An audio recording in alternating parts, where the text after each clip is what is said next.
Today is going to be a second look at my Multiplex PA20 Pacer. And on the first round of flights I discovered that I really had to make a few adjustments just to have this RC airplane fly the way I like to fly any RC airplane. So the modification I did from the get-go was to replace the speed controller. So there's a 30 amp Spektrum Avian speed controller, and with the Avian then I can do 4S, and I just checked that the motor can also do 4S, so I will do a 4S flight. And I think that the difference when you have kind of a little bit of sluggish RC airplane on 3S and you put a 4S, it really comes alive. So that's the first modification. I also put in a thin electric APC prop 10x5, and I checked the power draw. So during flight then I think you have around 28, 29 amps, or at least on the ground, so I suppose that during flight it will be kind of similar.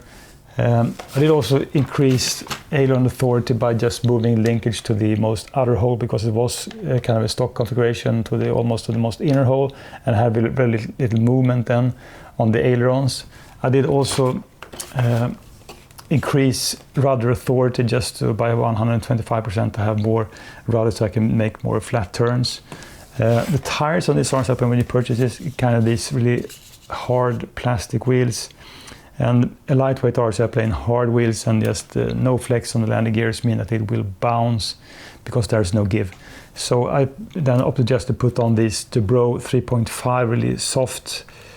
I don't think that they are air filled, but they are at least soft, so hopefully this will work really fine. So I mean, a few modifications, and I think that, I mean, these tires, they are a little bit more heavy.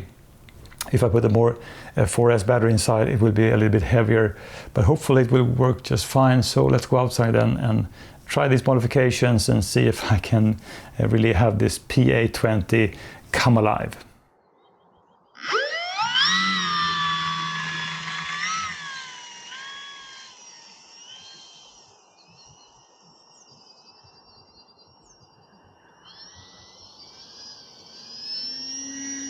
Goes up fairly quick, this plane. Today I have very little wind, just a nice sky, just at sunrise, which is my favorite time of the day to fly any RC airplane then. So I have a 4S 2200 mAh battery inside. Really fun when you have more power than to push this plane.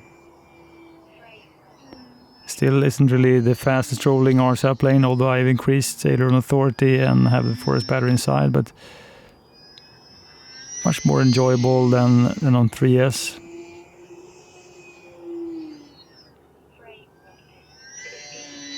I'm finding this plane really tight in this small space also.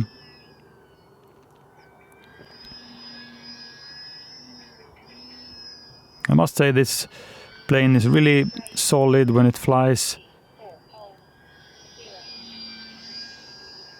So I set up Expo then around 30% for all control surfaces, which is kind of my go-to setting, just to have a little bit more gentle behavior when you have your stick input.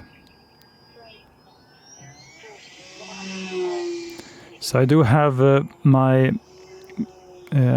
telemetry data just set up to have frame losses and eventually frame holds, just because I've experienced then on too many RC airplanes I've had radio communication errors.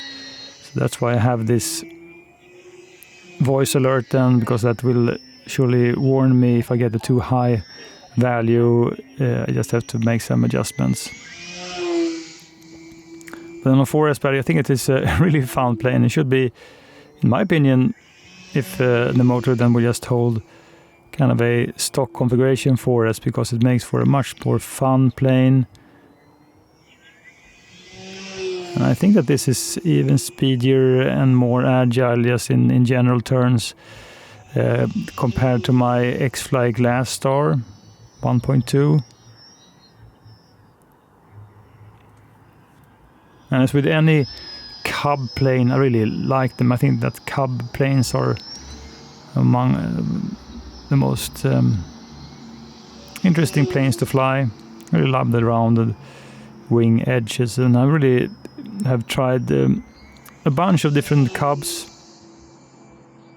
And the number one then might be the Super Cub PA18 1.3 meter from FMS, but I surely also dig my E-flite clipped wing cub, and I also had a lot of fun with the Hobby King Swiss J3 cub. So just lots of cubs. The only cub I've never enjoyed was the small XK A160, which was a really poor plane in many aspects.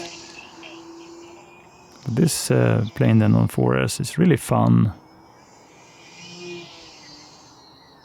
I mean, even I push it, I don't get any telemetry warnings.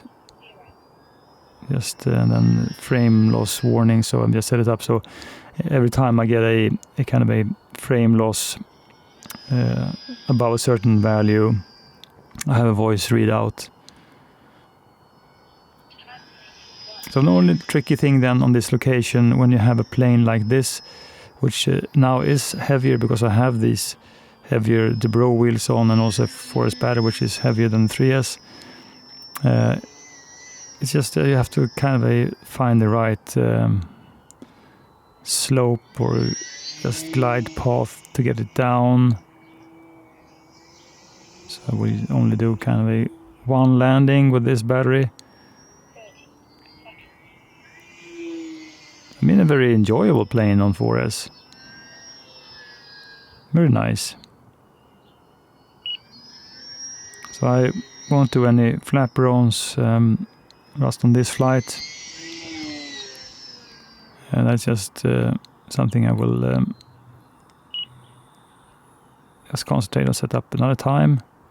So let's get this one down then. And use braking. So I just kicked in braking before I had a touchdown because I know that the touchdown was going to be quite good. So highly recommend just to try to do 4S flight, especially if you swap up the speed controller. With these modifications then, I think that this Multiplex PA20 really becomes a much more fun and agile RSL plane. I think that even though I did increase aileron authority on this RSL plane, it's not really a fast rolling RSL plane. So I could compare this one to my clipped wing cub then from E-flite, because it is kind of similar, because there's also a cub wing, but the clipped wing cub then is a true aerobatic RSL plane, and it just rolls really nice. So with this one, it's more sluggish, and I could also compare this one to the FMS Super Cub PA18. Maybe I would say that the PA18 is a little bit more agile than this RSL plane. And overall, I think that the PA18 is just a fantastic plane. So it's in fact much better than this plane then, but it's also a little bit more costly. I think that the landing gears, the wheels then, could use some more tinkering, because I have also kind of a Dave Brown really super soft foam wheels, and I will surely try them on the next round of flights, and they are also much more lightweight. I think that the prop, this APC thin electric, works just great, and no problems. The increased authority then on the rudder was really nice, just because I could make kind of a more flat turns. But the thing is, I did set up flaperons on this RSL plane, and I'm not really satisfied with how flaperons work. I don't think that they don't slow down the plane in the way I like.